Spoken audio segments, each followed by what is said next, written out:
bumabagsak mula sa langit ngayong gabi. Nakikita ni Mimi ang isang apoy na fox na takot sa apoy.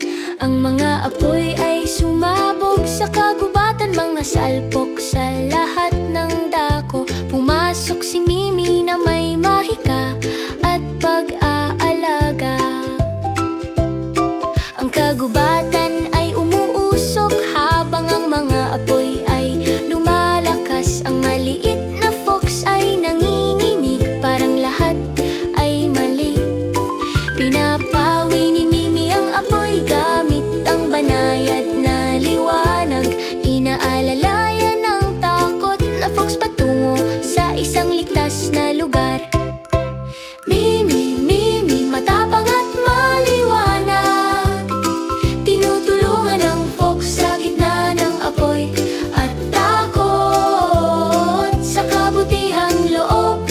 Pinangunahan ang daan, ngayon ay iuuwi siya ni Mimi. Isang pagsabog ng apoy ang umiikot sa hangin. Ang fox ay humihiyaw sa matinding takot. Pinapakalma ni Mimi ang apoy gamit ang nakakalmang liwanag. Binabago ang wild na apoy at ginagawang maliwanag na uling. Mimi, Mimi, matapang at maliwanag.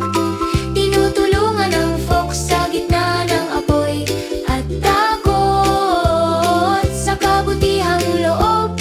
Pinangunahan ang daan, ngayon ay iuuwi siya ni Mimi. Sa kahabaan ng apoy na daan kung saan ang init ay sumasabog, pinoprotektahan ni Mimi ang fox habang ang lupa ay gumagalaw. Ang porta